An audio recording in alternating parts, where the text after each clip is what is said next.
그러면 지금 우리 변희재 대표님을 모시고 이제 미디어워치와 함께 지금 현 시국 상황을 한번 나눠보도록 하겠습니다. 먼저 우리 좋은 소식이 들려서 우리 변희재 대표님이 드디어 장가를 간다 그래서 내년 5월까지 아마 날짜까지 잡아놨습니까? 예, 대충 잡아놨어요. 어떻게 만났어요?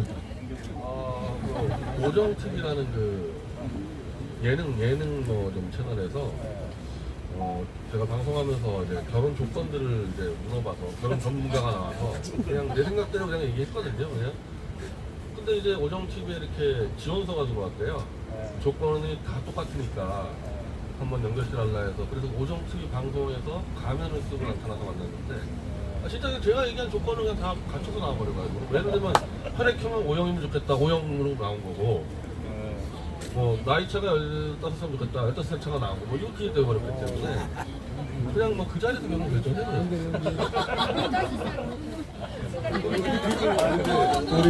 우리 변희재 대표가 5월달에 결혼한다서 걱정이 되는 게 그 전에 한동훈 장관이 구속을 시키겠다고 지금 보석 취소가 돼서 혹시 구속이 되면 어떻게 해요? 아니, 제가 지금 보석 사건이 어떻게 되고 있는지 한번 말씀해 주세요. 어떻게 되냐면요, 결국 어쩔 수 없이 보석 취소장을 넣긴 넣었는데 다시 한동훈 장관은 지금 보석 취소를 넣으면 안 되고 그건 JTBC 태블릿 관련 사건이기 때문에 자기랑 관계가 없어요, 엄밀히 말하면.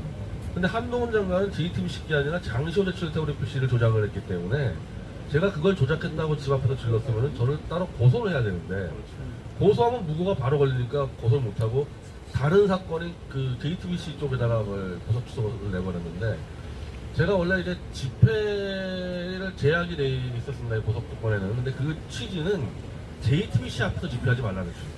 JTBC 기자들하고 있지 마라. 근데 저는 한동훈 장관 집 앞에서 집회하지 않았습니다.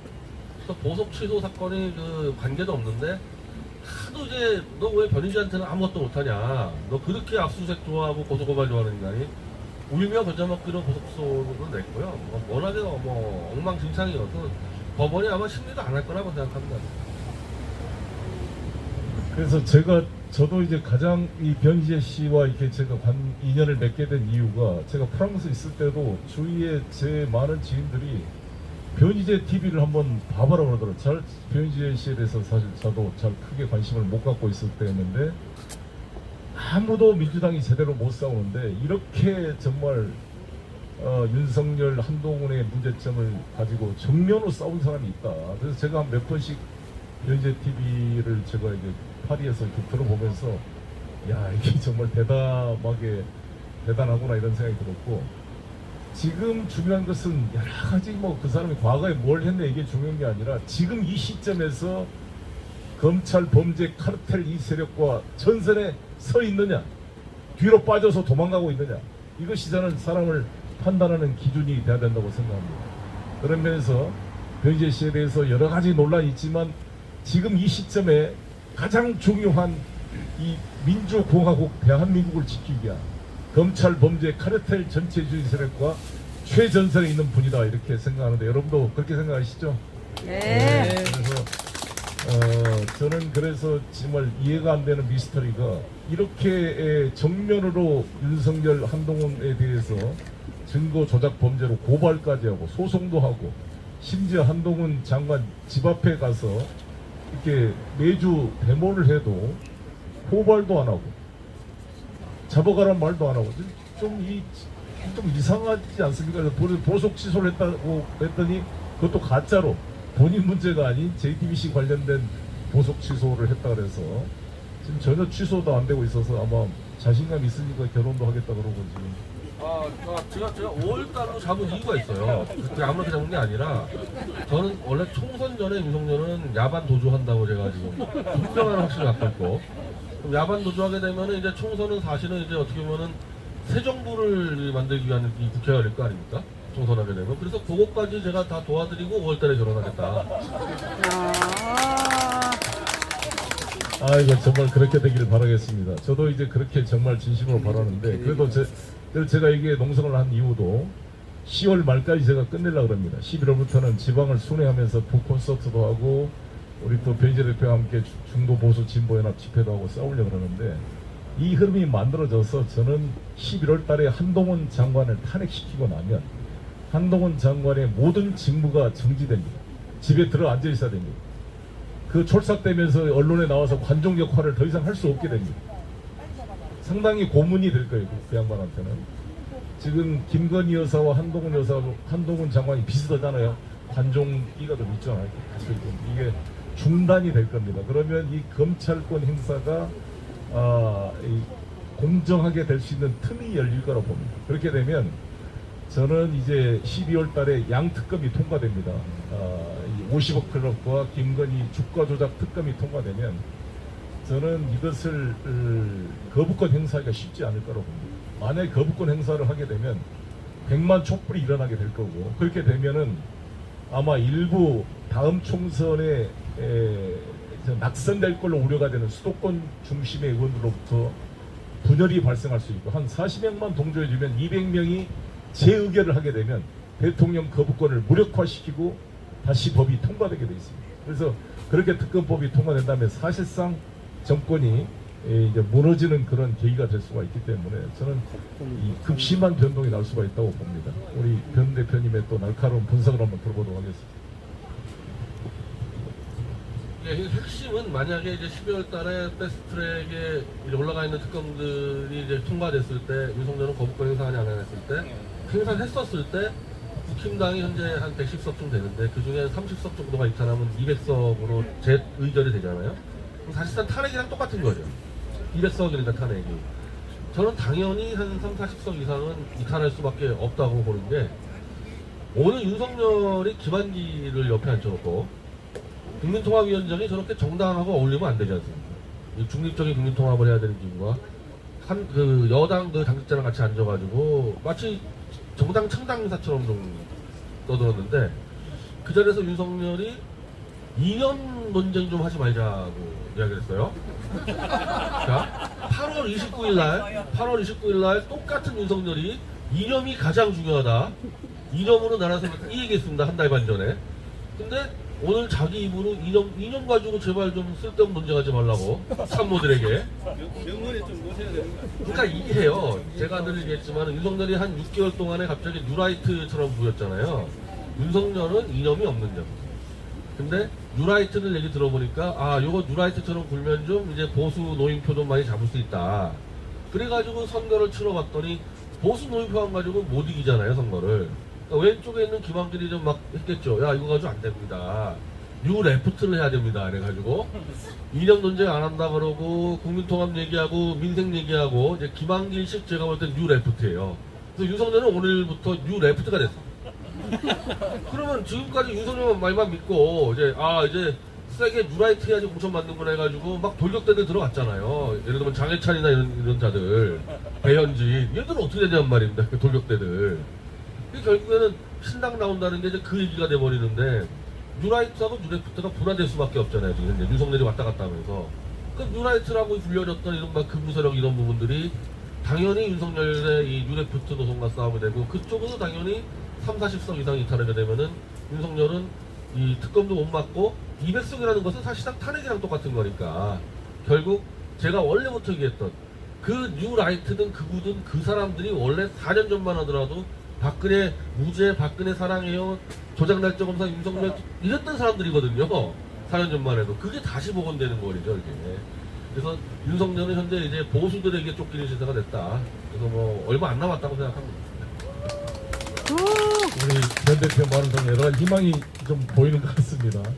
지난번 그 안동환 검사를 우리 헌정사상 최초로 민주당과 무소속 연합으로 또 뭐 정의당까지 해서 아마 185석이가 됐을 거예요. 아마 안동환 검사 탄핵 소추가. 그렇기 때문에 이 양특검법을 만약 거부권 행사하면 한 25석, 한 30석만 이탈해도 200석을 넘겨가지고 대통령 거부권을 무력화시킬 수가 있습니다. 우리 국민들이 다 들고 일어나면 절대 거부권 행사할 수가 없을 것이고, 제가 한동훈 장관에게 이런 경고를 한 바 있습니다. 아시다시피 한동훈 장관이 국회에 와서 저와 관련된 돈봉투 논란 사건으로 윤관석, 이승만 의원의 체포 동의안을 국회에 통과시켜달라고 국회에서 보고를 할 때 이렇게 말했어요. 여기 계신 의원들 중에도 돈봉투 관련된 의원들이 많이 있습니다. 여러분들이 이 표결한다는 것 자체가 모순이다, 이런 식으로 이해상충의 문제를 이야기했어요. 한동훈 장관, 당신의 말 그대로 적용해서 다시 말씀하겠습니다. 50억 클럽, 대장동 부산저축은행 사건 축소 의혹을 갖고 있는 윤석열 대통령과 관련된 사건입니다. 그 다음에 김건희 씨, 윤석열 대통령의 부인과 관련된 주가 조작 사건입니다. 둘 다 이해상충이 걸린 사건인데 국회가 통과시킨 이 특검법 두 개를 그 이해 당사자인 윤석열 대통령이 거부권을 행사한다는 것은 한동훈 장관 본인의 논리에 따라도 맞지가 않는 거 아니겠습니까?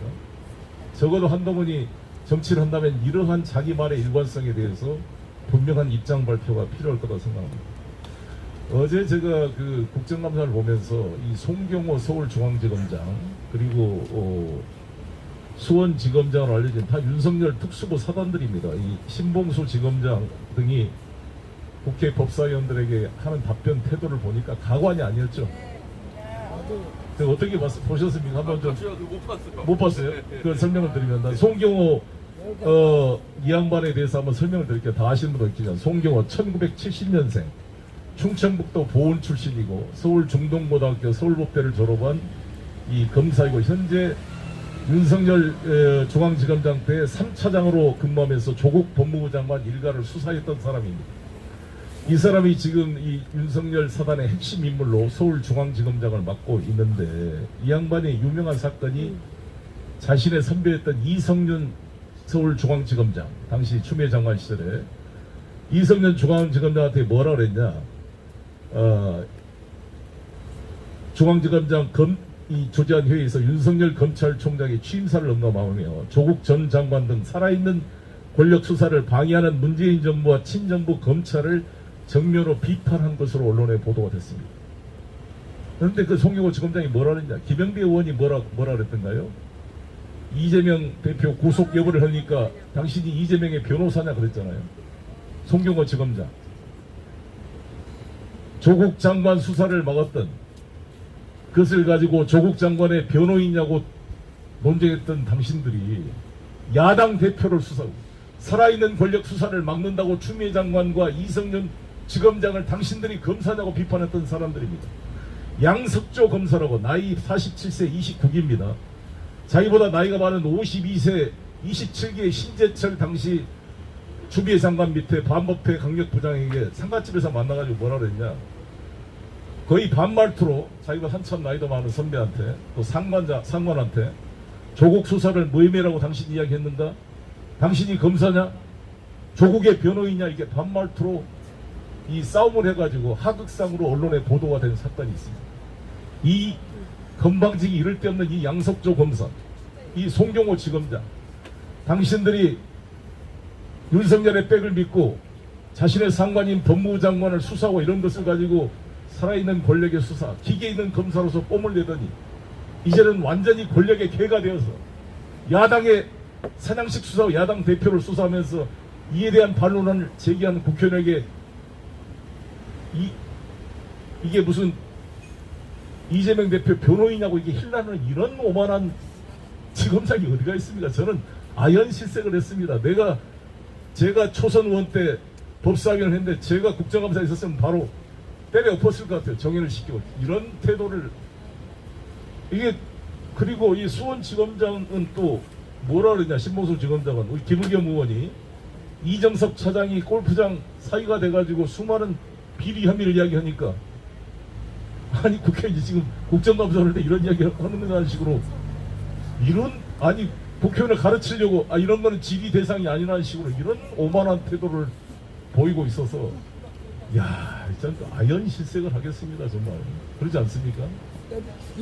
정말 이 빨리 이 한동훈 장관부터 탄핵을 시켜서 이게 국회의 무서운지를 보여야 될까 보는데 이번에 헌법재판소장을 이 윤석열 대통령이 이종석이라고 서울법대 7구학번이고 자신의 법대 동기를 이렇게 내정을 해서 했는데 이 양반이 공수처 법안을 위헌이라고 주장했던 사람이고 헌재에서 검수완박 법안을 이것도 위헌이라고 주장했고 이상민 탄핵에 또 기각에 찬성했던 아주 극보수적인 사람인데 아마 이종석 재판소장을 이렇게 내장을 보면 자신의 탄핵을 막기 위한 사전 예방 조치로 보는 어떻게 보이십니까?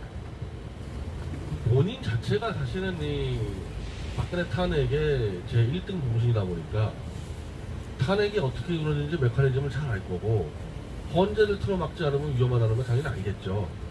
그래서 실제로 제가 요거는 뭐 다 대부분 확인이 됐는데 그 당시 박근혜 탄핵도 사실은 민주당이 주도한 게 아니라 보수에서 김무성이 주도를 했단 말이에요.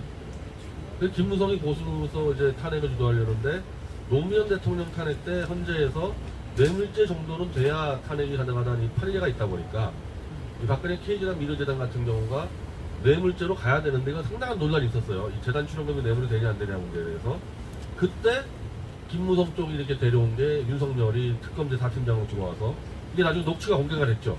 녹취가 공개가 돼서 지금 검찰 TK의 김수남은 이걸 못했는데 자기 같으면은 그 재단 죄다 뇌물죄로 다 그냥 엮어버릴 수 있다. 그래서 이제 윤석열이 특검제 4팀장 들어오니까 아 윤석열 정도면은 뇌물죄로 뒤집어 씌울 수 있으니까 탄핵까지 해서 탄핵이 된 거거든요. 그러니까 본인이 탄핵 절차를 아마 대한민국에서 제일 잘 알기 때문에 본인 스타일로 수사 몇 개 들어가면은 아니죠. 윤석열처럼 조장날조 수사 안 해도 정상적으로 수사 한 2개 정도만 들어가도 탄핵 아닙니까 이 상황이. 얼마나 겁나겠어요 자기는. 또 이종석이라는 자기 친구라고 막아보려는데 근데 이 윤석열의 그 줄 서 있고 거기 있는 세력들이 제정신 가진 사람이 있겠어요? 그러니까 제 말은 윤석열을 위해서 자기 목숨을 걸고 지켜줄 사람이 있겠냐는 겁니다. 이종석까지 포함해가지고. 네. 더 먼저 치죠 아마 그쪽에서. 지금 아마 저는 윤석열 대통령이나 한동훈 장관이 이원석 검찰총장이나 송경호 지검장을 보면은 좀 한심한 느낌이 들 것 같아요. 왜 그러냐면 자기들이 검찰총장 중앙지검장이기 때문에 박근혜 경제 공동체로 묶여라. 사실 최순실과 박근혜의 관계는 부부 관계도 아니고 서로 협력하는 관계지만 그걸 완벽한 경제 공동체, 즉 최순실한테 이익을 주는 게 바로 박근혜한테 이익을 주는 것이라고 말하기에는 상당히 좀 비약한 면이 있거든요. K재단, 미르재단 문제도 그렇고. 근데 이것을 경제 공동체 이론으로 묶어서 사실상 최순실의 돈이 박근혜 돈이고 박근혜 주머니가 최순실 주머니다. 이런 논리로 해서 공범으로 엮어가지고 박근혜 대통령을 거의 30년형을 지금 살게 한 거 아닙니까? 윤석열은 45년형을 구형을 했어요. 45년형을 구형했어. 그러니까 이런 논리를 편다고 한다면 사실상 지금 최은순과 김건희와 윤석열은 경제 공동체 정도가 아니라 가족 공동체잖아요. 그러면 최은순이 얻은 이익과 김건희가 얻은 윤석열 이익과 분리할 수가 없잖아요. 그래서 홍준표 시장도 그런 이야기를 했어요. 그 윤석열 대통령이 기소했던 최순실과 박근혜의 경제 공동체 논리를 김건희와 윤석열에게 적용하면 빠져나갈 수가 없을 것이다라는 지적을 홍준표 시장이 했던 것입니다. 여러분들이 봐도 그렇죠. 훨씬 더 가까운 경제 공동체 아닙니까? 최순실과 박근혜의 관계와 김건희와 윤석열 관계는 비교가 안 되는 공동체죠. 같이 한 입을 놓고 산지는 잘 모르겠습니다만 아무튼 이런 상황이 돼 있기 때문에 이 심각한 문제가 되어 있는 것입니다. 그래서 이 사람들이 볼 때는 이원석 검찰총장 그래도 생긴 것도 이 한동훈 윤석열 대통령에 대해서는 좀 점잖하게 생겼어요. 이 양반이 전라남도 보성 출신입니다. 이원석 검찰총장이 광주 동성중학교를 나와서 서울법대를 가지 않고 서울대 정치학과를 나왔어요. 그래서 난 이원석 총장은 좀 질이 좀 다르다고 봐요. 이 윤석열과 저기 무식한 그런 막 밀어붙이기가 좀 다르기 때문에 윤석열 대통령 한동훈이 보기에는 지금 문재인 대통령까지 가서 구속을 시켜야 되는데 1년 반이 지났는데 이재명이도 구속을 못 시키고 송영길도 구속을 못 시키고 도대체 뭐하고 있느냐라고 속으로 막 부글부글 끓을 거예요. 아마 정광훈 목사 인터뷰를 보니까 아니 우리가 문재인을 구속시키라고 지금 윤석열을 대통령 시켜놨더니 이 양반이 1년 반 동안 문재인은커녕 이재명도 구속 못 시키고 저기 빌빌 걸고 있으니 저도 용도 폐기해야 되는 거 아닌가 이런 말들이 보수에 나오죠. 정광훈 목사는 이제 공식적으로 윤석열 지켜주는 집회는 안 하겠다고 선언을 했습니다. 지금까지 촛불 집회할 때 막불 집회인데 그런 거 안 하겠다. 니들이 안 해라. 그러니까 이게 사실은 보수는 윤석열은 문재인 정권의 검찰총장까지 가면서 이명박 박근혜 포함, 변희재까지 포함해서 보수인가 200명을 감옥에 집어넣었습니다. 뭐 그 중에 범죄적인 사람도 있겠지만은 사실은 대다수가 직권남용 직무유기 이게 공직자로서 굉장히 애매한 부분들을 가지고 다 집어넣어버렸는데 이런 사람을 보수가 대통령을 만들 수가 없는 상황에서 어떤 논리 가지고 들어왔냐면은 윤석열의 장기는 사람 잡아놓는 거니까 문재인 일당은 다 감옥 집어넣을 거 아니냐. 그거 하나 가지고 다 뽑은 거예요, 보수의 노인들 같은 경우는. 근데 이제 문재인은 수사도 못해, 아예. 그러니까 문재인은 수사를 못하니까 이재명을 마치 공산주의 수계로 막 만들어 놔가지고 이재명만 잡으면 되는 거 아니야. 그래서 그걸로 갔는데 이재명도 못 구속시켰어. 이러니 그러면은 뽑은 의미가 하나도 없어지지 않았습니까? 근데 거기다가 강서구청장 선거는 완전히 박살내버렸어. 그럼 사람도 못 잡아넣었어요. 선거도 져요. 그럼 보수가 윤석열을 더 이상 지지해야 될 아무런 명분과 실익이 없기 때문에 지금 벌써 보수 누객들 중 상당수가 윤석열 출당을 지금 주장을 하고 있습니다. 그러다 보니까 윤석열은 또 남을 뒤통수 치고 변절 배신 많이 하는 사람들은 그 사람도 남을 못 믿잖아요. 그러니까 윤석열도 보수를 믿지 못해. 자기가 어차피만 뒤통수 쳤으니까. 그래서 지금 이 신당 얘기가 나오는 게 자기를 지켜줄 수 있는 호위무사 검사하고 무당밖에 없어 보이는데 검사 무당의 정당을 만들어서 버텨보겠다. 근데 자꾸 윤석열 신당 얘기가 나오는데 그 신당 저는 창당하는 순간 그날로 윤석열은 무덤으로 간다고 봅니다. 검사하고 무당은 누가 지적해? 근데 이런 건진법사나 이런 천공 같은 사람한테 대한 믿음이 워낙 크기 때문에 여론조사가 안 좋고 뭐 저기 강서구 선거에 지더라도 믿는 구석이 다 있으니까 이제 버티고 가는 것 같아요. 그런 면이 있는데 어제 이재명 대표 재판이 있었습니다만 언론 보도에 보셨겠지만 저도 변호사로서 법률가로서 대장동 사건은 정말 코미디 중에 코미디라고 봅니다. 아니 대장동을 개발해가지고 5,500억 정도를 회수를 했다는데 왜 더 회수할 수 있는 걸 못 회수했냐고 배임죄로 기소하는 게 이게 말이 됩니까? 그게 확정적 이익이에요. 제가 인천시장을 2014년까지 했는데 대장동 사건이 발생한 그 전에 부동산 경기가 침체돼서 이렇게 부동산이 폭등할 걸로 예상하기 어려운 면이 많았어요. 2015년 되면서 갑자기 부동산이 폭등해서 대장동이 수천억의 이익이 생긴 거지. 그런 불확실 속에서 성남시장으로서 확정 이익을 미리 확보하는 거예요.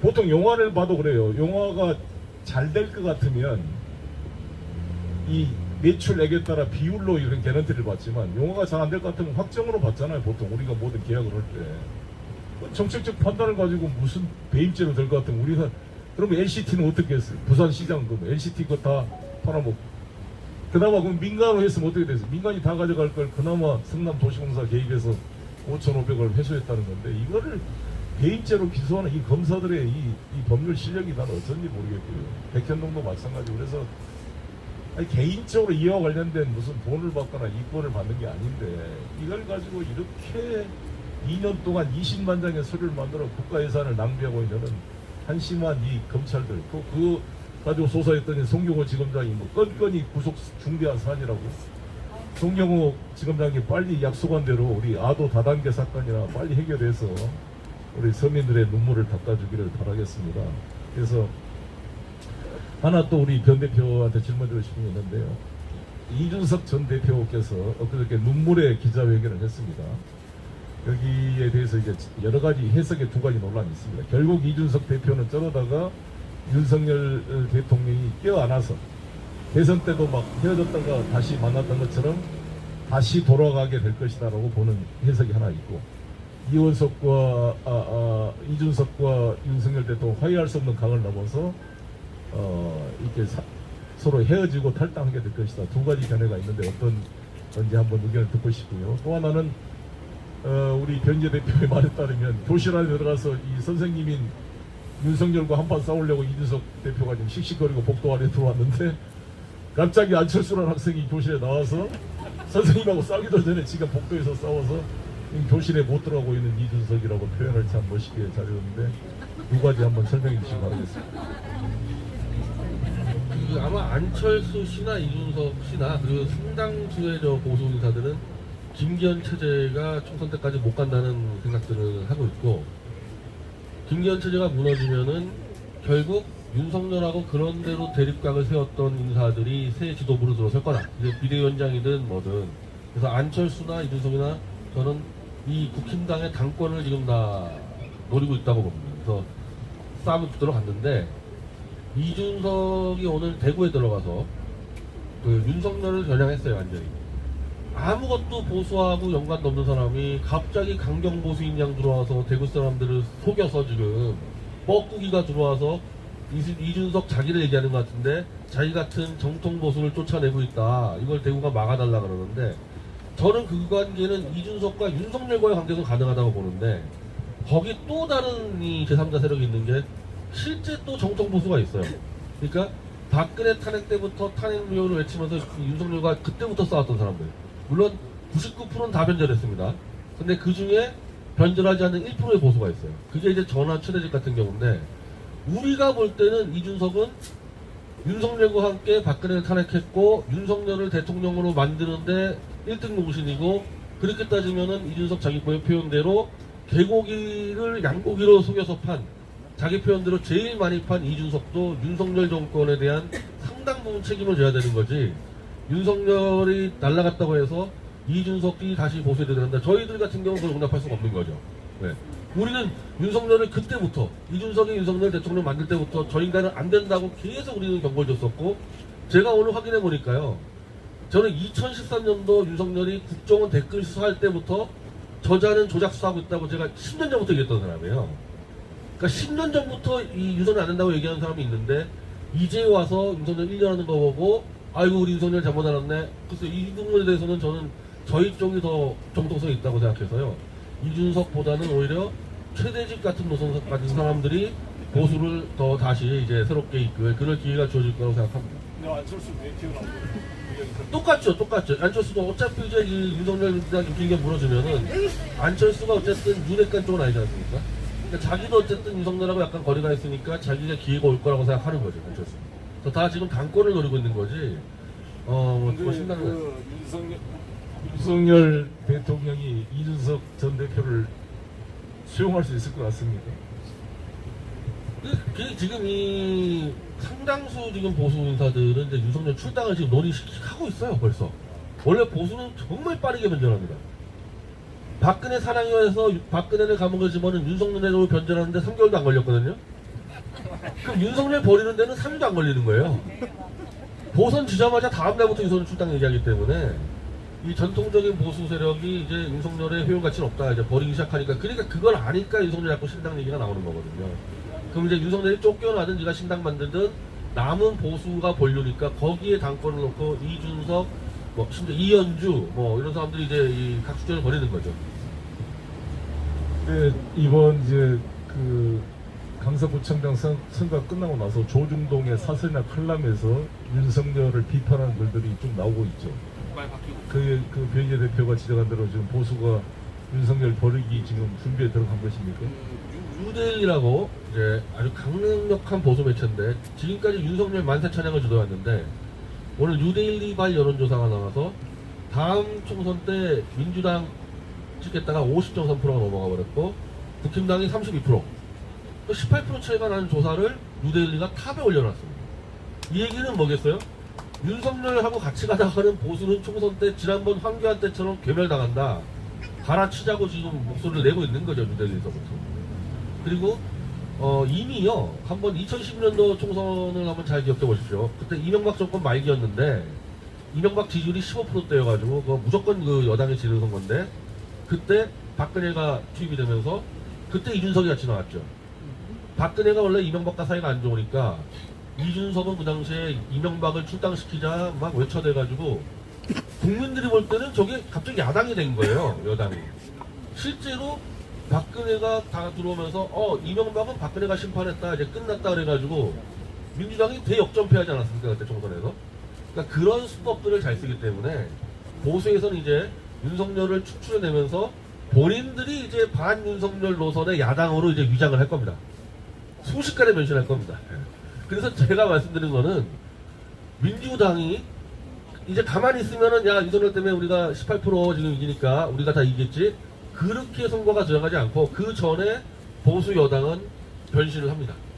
그래서 민주당은 이럴 때일수록 한 발 두 발 더 나가서 빨리 윤석열을 쳐야지 우리가 기다리면 우리가 뺐지 다 가야겠지 그거 큰일 납니다 그러다가. 내가 그럴 줄 알고 여기다 지금 우리 농성장을 차리고 있는데 윤석열 정권이 검찰 범죄 카르텔 세력 파도를 외치고 있습니다.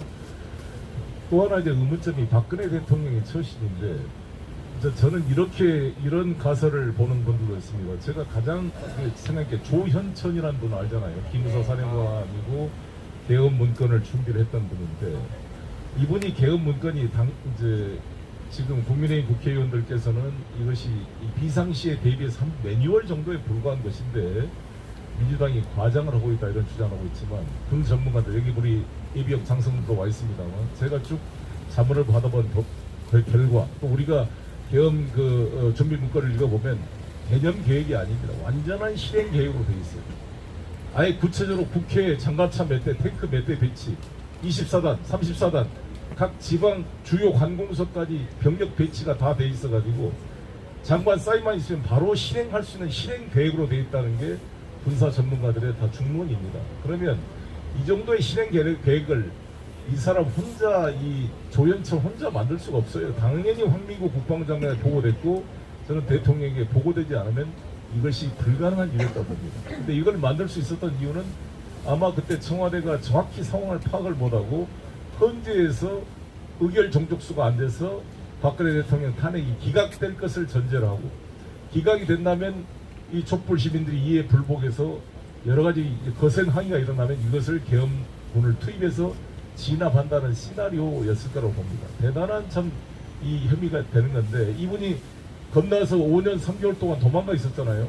근데 다시 들어올 수 있었던 것은 저는 김용현과 조현천 간에 협의가 있지 않으면 못 돌아왔을 거라고 봅니다. 김용현이라는 사람이 박정희 대통령의 차지철처럼 지금 윤석열 대통령의 충암고등학교 1년 선배이고 육사 38기, 39기인가 38기로 지금 사실상 권력이 실세이고 37기인 지금 신원식 장관을 만든 배우 조종자도 이 김용현으로 알려져 있습니다. 실제로 경호처에 지금 파워가 막강합니다.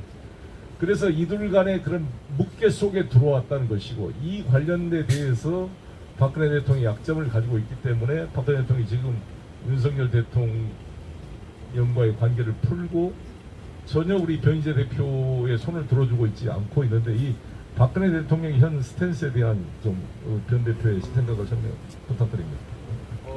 박근혜 씨 같은 경우는 이제 이 중앙일보하고 인터뷰를 했고 회고록을 연재하기 때문에 제가 볼 때 이제 그 박근혜 쪽 생각은 제가 완전히 다 파악을 했다고 생각하는데 윤석열하고 싸울 수 없는 처지구나. 예, 아까 말씀드린 대로 이 내란 문제로 협박해서 지금 만약에 박근혜를 재구속도 시킬 수 있고 이런 부분들 때문에 싸울 수가 없는 처지여서 일정 정도 저는 윤석열에게 백기투항을 했다고 봐요. 근데 다만 그 재밌었던 게 그 박근혜 인터뷰를 중앙일보가 했고 유영하라는 이 측근이 했는데 유영하 씨는 태블릿 조작에 개입한 공범입니다. 이거 잘 놀라시겠지만은 뭐 제가 그런 증거를 갖고 있어요. 유영하 씨는 태블릿 조작에 깊이 들어가 있는 공범이고 그럼 JTBC와 유영하의 관계, 중앙일보와의 관계를 봤을 때 박근혜에게 태블릿 PC 질문을 당연히 하고자 했겠죠. 태블릿 PC 질문해서 최근에 뭐 변희재라는 사람이 또 태블릿 조작했다는 가짜 뉴스를 떠드는데 어떻게 생각하시면 이 질문을 하고 싶지 않았겠습니까? 중앙일보에서. 그럼 박근혜 씨는 아 저는 그런 거는 뭐 괴담도 없는데 이렇게 얘기를 하면 되는데 그 질문이 아예 안 나왔다는 얘기는 제가 볼 땐 박근혜 씨가 이 질문을 뺐다고 봐요. 왜냐하면 저희 독자들이 일주일에 한 번씩 제 태블릿 투쟁에 대한 모든 재료들을 박근혜 쪽에 집어넣는데 박근혜라는 사람은 편지 내용이 자기 뜻과 조금만 다르면 가차없이 반환시켜버립니다. 대표적으로 우리 공화당 조원진 대표 쪽 편지는 다 반송이야. 다 반송이야. 근데 저희 미디어치 독자들 편지만 반송이 안 돼요. 그러니까 태블릿 PC 조작을 지금 들여다보고 어떻게 보면 이제 기회를 보는 거죠. 기회를. 이게 만약에 터져서 윤석열 정권을 덮쳐버리면은 그때 이제 나오겠다 해서 윤석열에 대해서 이명박은 윤석열 너무 잘한다. 이렇게 얘기를 했어요. 정매천 나가서. 근데 박근혜 씨는 윤석열 정권은 아직 1년 반밖에 안 돼서 평가를 내릴 수가 없다. 아니 5년 단임제 국가에서 1년 반 했는데 평가 못 내립니까? 그 윤석열은 뭐 1년이고 뭐고 한 달짜리 그거 봐도 몰라요 저거. 근데 평가 안 한다는 얘기는 이명박과 달리 윤석열을 적극적으로 지지하지도 않고 적당히 좀 투하하는 척하면서 기회를 엿보는 그런 지금 처지라고 봐요. 그래서 보수 일각에서는 박근혜가 나와서 윤석열과 쌓아주기를 기대하는 저는 이제 그런 기대는 하면 안 되는 것 같고 그냥 적당히 우리가 윤석열을 무너뜨려주면은 박근혜는 그냥 개인적으로 명예회복하는 뭐 그런 정도 선에서 멈출 것 같으니까 제가 꼭 드리고 싶은 부분은 태블릿 조작 이걸 얘기하면은 박근혜 탄핵이 무너지고 박근혜가 다시 그런 걱정하지 마세요. 그런 걱정 할 필요가 없는 게 이미 박근혜는 윤석열에게 어찌 보면은 겁을 먹고 투항을 했기 때문에 그 이상의 뭘 할 수 있는 게 없습니다. 그냥 최고로 많이 얻으면 자기 개인의 명예의 목이니까 태블릿 조작 마음껏 외쳐주십시오. 예. 지금 그 태블릿보다는 제가 생각할 때 우리 현 대표께서 장시호가 이 한동훈의 현대고등학교 후배로서 둘이 친밀한 관계이고 하켄 프로이츠 아이스크림을 서로 나눠 먹는, 그리고 한동훈을 되게 한동훈한테 반해서 한동훈을 멋있게 보고 한동훈을 존경한다고 장시호의 눈빛을 보면 한동훈에 대한 찬양 이런 게 많이 있습니다. 근데 장시호의 글에 보면 일관성이 상당히 흔들리고 안정적이지 않는 면이 있어요. 불안해하는 면이 있고. 그래서 변희재 대표께서 장시호가 무슨 양심선을 해서 태블릿 PC 문제를 뭐 밝힐 그 기대는 난 상당히 어렵지 않을까 싶고, 만약에 이게 문제가 되면 저는 분명하게 한동훈 장관이 장시호한테 다 뒤집어 씌워서 장시호의 어떤 신빙성으로 문제로 다 나는 이렇게 덮어버릴 준비를 다 하고 있을 거로 봅니다. 그거를 뭐 한동훈의 그런 증거 조작을 끝까지 밝히고 싸울 만큼의 장시호가 그런 변화나 그럴 정도의 캐릭터가 되고 있지 않기 때문에 그걸로 이것을 밝히기는 한계가 있을 것 같고요. 그거 제가 상당히 이거까지만 물어보고요. 김한수가 최순실의 언니의 아들과 친구죠. 네, 그렇죠. 그래서 김한수와 장시호의 관계도 알고, 정유라는 차라리 좀 더 장시호 비서는 안정적이고 똑똑한 데가 있고, 지금 나이 어린 나이에 애 셋을 키우고 지금 경제적으로 매우 어렵습니다. 장시호에 비해서. 자기 엄마도 감옥에 지금 갇혀서 8년째 갇혀있고, 그러니까 정유라는 상당히 똑똑하고, 근데 지금 미혼모는 아니지만 어찌든 혼자서 애 셋을 혼자 키우면서 경제적으로 힘들어 있는 상태고, 장시호는 그래도 자기 엄마가 돈을 가지고 있어서 상대적으로 안정된 상태고, 또 가스라이팅 대해서 긴밀하게 검찰이 현재 관리하고 있는 그런 상태라 이 말이죠. 그래서 이거를 근데 문제는 김한수가 지금 이번에 무슨 암호화폐 무슨 고인시장에 뭘로 나왔다는데 지금 김한수의 존재가 어떻게 되어 있습니까? 같이 지금 김한수는 법원의 서류를 아예 안 받고 있어요. 어디 나갔는지 폐문부제라고 해가지고 법원 서류 아예 안 받고 있는데, 살해된 건 아니죠. 저는 위험하다고 봐요, 김한수. 근데 김한수는 이제 태블릿 PC의 계약서 위조 혐의로 SKT 최태원 회장도 다 같이 걸렸는데, 김한수에 대한 제 손배 소송, 태블릿 계약서를 위조한 게 재재판에 들어와가지고 제가 피해를 받았대서 민사소송 걸었는데, 그게 다음 달 10일 날 판결이 나는데 아마 저희가 이길 게 거의 확실합니다. 지금까지 재판 진행 과정 보면. 그럼 이제 계약서 위조가 인정돼 버리면요, 그거 검찰 최태원 김한수 셋 다 걸렸기 때문에 이거 정말 이제 여기서 엎어질 수가 있는 게 하나 있고요. 장시호가 장시호 친구한테 한동훈이 시키는 대로 했다가 내 인생 끝났다고 얘기한 게 녹취가 돼서 지금 언론사에 들어갔다는 정보를 제가 받았어요. 그 장시호는 한동훈이가 자기한테 덮어씌울 것 같은 분위기가 있으니까 몇 개 녹취록을 봉지욱 등등 언론사에 준 걸로 지금 제가 파악을 하고 있고요. 장시호에 대해서도 제가 민사소송을 이번 달에 들어갑니다. 그럼 장시호는 답변서를 보내야 되는데, 답변서로 항변하기 시작하면은 한동훈과 조작 공범이 되기 때문에 저는 답변서를 못 내는 수가 있다고 해요. 그럼 장시호는 사실상 자백한 거랑 마찬가지죠. 그래서 거기서 장시호가 끝나는 수가 있고, 제가 윤석열하고 한동훈을 또 민사로 넣은 게 있습니다. 그게 11월 10일 날 이제 첫 공판이 열리는데, 거기서 한동훈과 윤석열이 답변서를 보냈는데, 장시호 태블릿 PC 최대 문제가 검찰을 압수하면은 그걸 딱 포렌식하면은 봉인해가지고 꺼져 있어야 되는데, 한 달 동안 이게 15번이 켜졌다 꺼졌다 돼 있어요. 이걸 한동훈과 윤석열은 어떻게 답변했냐면은 자동으로 됐다, 자동으로. 어떤 이 과학적으로도 우리 핸드폰이 자동으로 켜진 적 있습니까, 여러분들? 없죠. 15번에 이런 헛소리를 해놨고, 자동으로 켜졌다고 쳐도 말도 안 되지만은 사진까지 찍혀 있어요, 그 수사관에. 제가 볼 땐 이 사진은 송경호 아니면 강배신하고 거의 유사하게 닮아가지고, 그런 부분들을 제 재판부에다가 지금 앞편에서 아마 거기서도 이제 백기를 들게 되면은 그쪽에 윤석열 한동훈이 그냥 장시호하고 다 애들이 알아서 이렇게 덮어씌울 가능성이 있어서요. 지금 11월 상황이, 이 재판 상황이, 제가 어차피 검찰 고발한 거는 검찰 수사는 안 하기 때문에, 그런데 민사재판 것들에서 굉장히 크게 이제 이 이들의 조작의 뚝이 이제 무너지는 상황이고, 그 관련된 재판에 해외 이 해외 매체 기자들이 다 들어올 겁니다. 특히 일본 기자나. 그래서 11월이면은 저는 뚝이 무너뜨릴 수 있을 거라는 좀 자신감을 갖고 있습니다. 그걸 하기 위해서도 한동훈이 탄핵돼야 됩니다. 한동훈 장관이 여러 가지로 이 장시호와의 관련 속에서 제2 태블릿 PC 조작 의혹이 있기 때문에 변희재 씨가 지금 고발을 걸었기 때문에 이 장관직에서 직무가 정지되어줘야 검사들이 자율적으로 수사를 할 수 있는 공간이 열릴 수 있다 이렇게 보여지고, 저희가 봤을 때는 김한수의 신변 위험 문제도 있다고 봅니다. 만약에 이것이 김한수가 만약에 변심을 해서 밝히면 이 장시호에 비해서 훨씬 폭발력이 큰 거고, 그렇게 되면 이 지금 거짓의 이 성이 무너지기 때문에 윤석열과 한동훈 이 체제가 김한수를 어떤 식으로 해외로 빼돌리든지, 지금 법적 구속도 안 됐죠, 김한수는 한 번도. 조사를 안 받았습니다. 그러니까 이제 가장 이 사건의 핵심이었던 이 청와대 행정관 태블릿 PC의 소유자라고 변희재 씨가 일관되게 주장하고 있고, 김한수 이름으로 태블릿 PC를 구입했고 SK와도 계약을 체결했고 요금도 김한수 이름으로 다 지급했는데, 이게 최순실 것으로 분갑이 돼서 보도가 됐던 쭉 상황이었기 때문에 이것이 밝혀지는 핵심이 김한수인데, 김한수를 제가 봤을 때 이 권력이 어떻게 뭐 심지어 상상한다고 뭐 없애버리든지 아니면 어디다 해외로 빼돌리든지 이에 대한 대책이나 뭐가 있어요?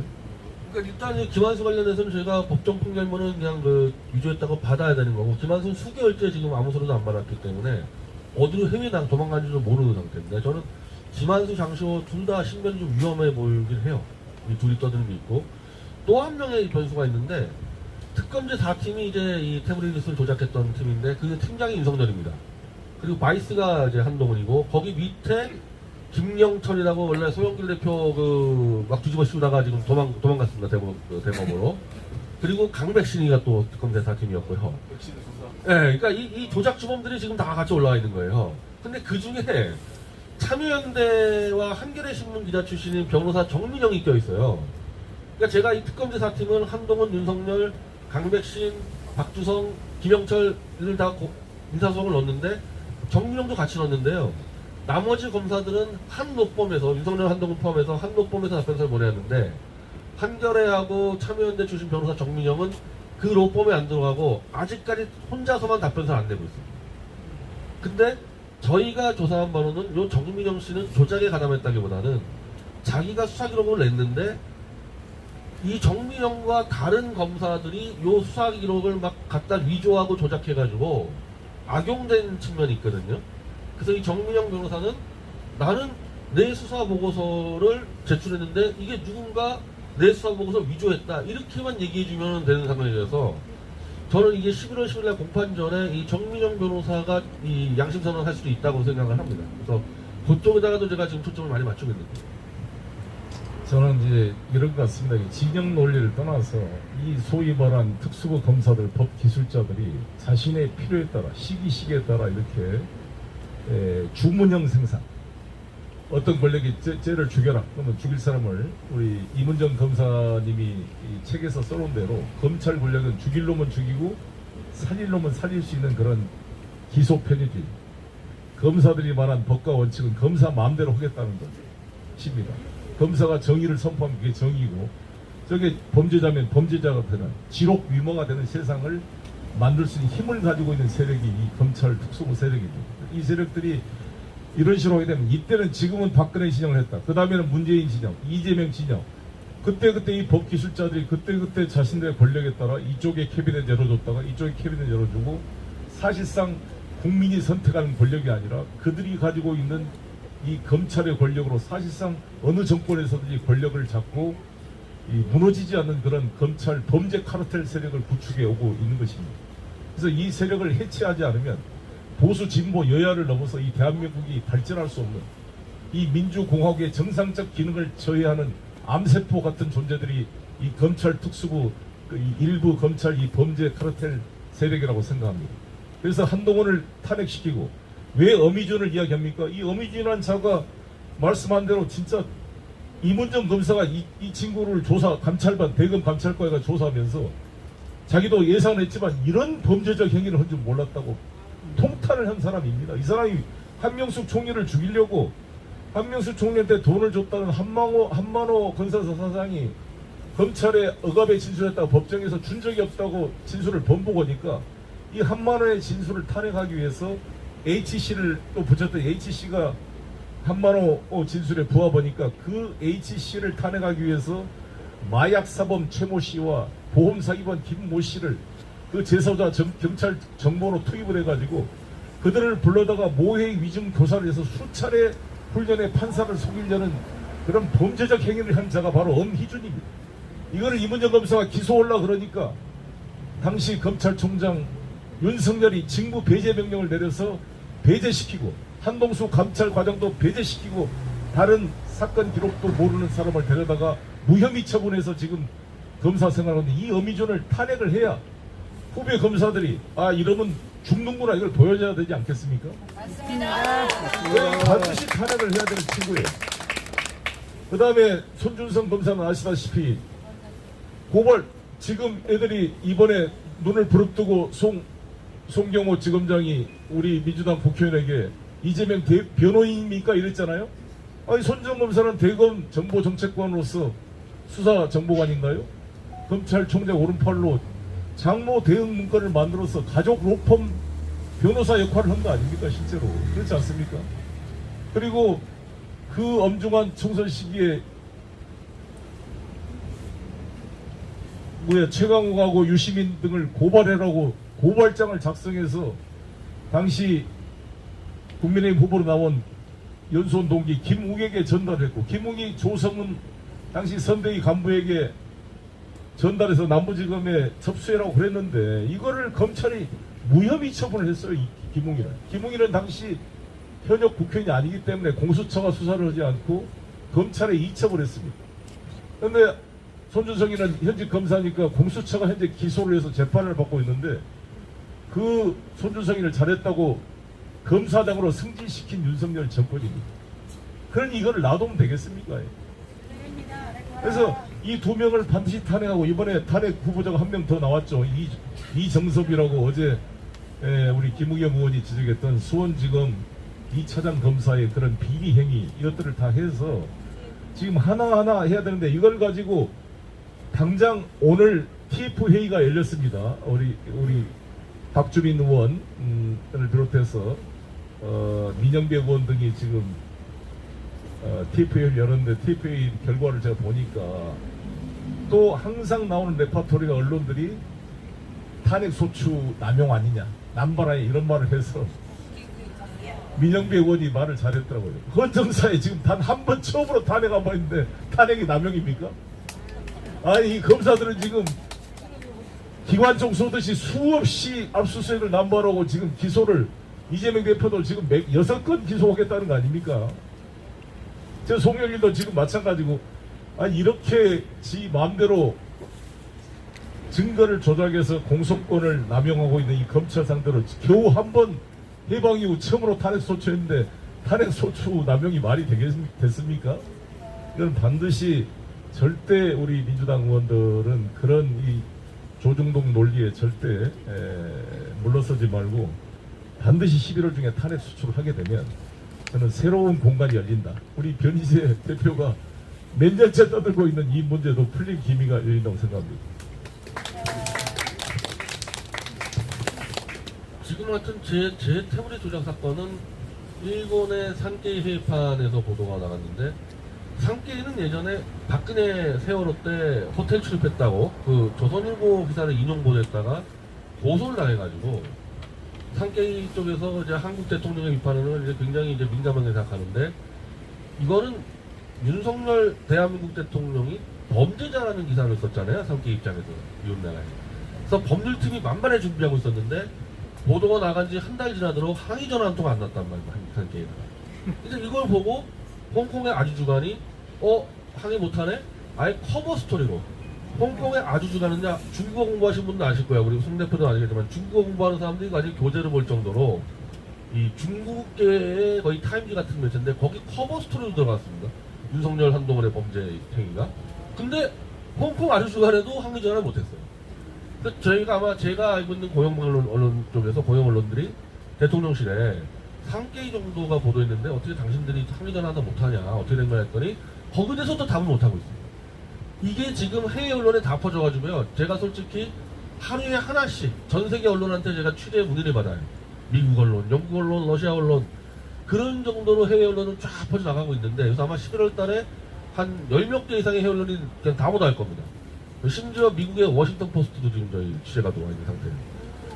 근데 제가 아주 황당한 거는 어떻게 대한민국 언론은 단 한 군데도 이 상황을 보도 안 해라는 거예요. 대한민국 언론이. 다만 젊은 기자들이 취재를 하고 있는데 이 겁 많은 경영진, 겁쟁이 경영진들이 지금 이걸 뚫고 못하고 있기 때문에 요거 지금 한국 언론 한두 개만 나와주면요 해외 언론 합쳐가지고 이제 윤석열 한동훈의 범죄는 국내로 다 퍼져나가는 상황이고 11월 달에 언론부 상황에서는 결국 터진다. 예. 그리고 방송사 하나에서도 분명히 터져나갈 겁니다. 예.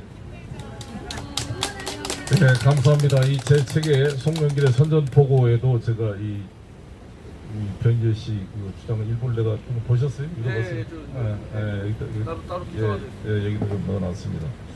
제가 자주 쓰는 말이 함께 꿈을 꾸면 꿈이 현실이 된다는 말입니다. 꿈은 구체적으로 꿔야 됩니다. 상상을 해야 됩니다. 그래서 저는 상상을 합니다. 윤석열, 김건희, 한동훈이 구속이 돼서 수경을 차고 이 법정에 서는 꿈을 항상 그 그림을 제가 상상하고 있습니다. 우리 모두와 같이 상상하면 꿈이 현실로 이루어질 것입니다.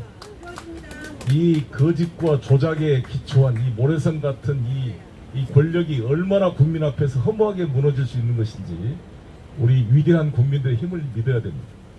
지금 이렇게 검사로 갑질하다가 사지가 멀쩡한 사람이 양쪽 시력의 차이가 있다는 부동실한 이유로 군대를 면제받고 검사가 될 때는 또 정상으로 눈이 돌아왔다가 지금은 또 아예 선글라스까지 끼면서 폼나게 돌아다니고 있는데 지금이라도 윤석열 대통령은 자기 시력을 검사해서 부동신지 아닌지 국민에게 제시해야 저는 국군 통수권자로서의 최소한 정당성이 있다고 봅니다.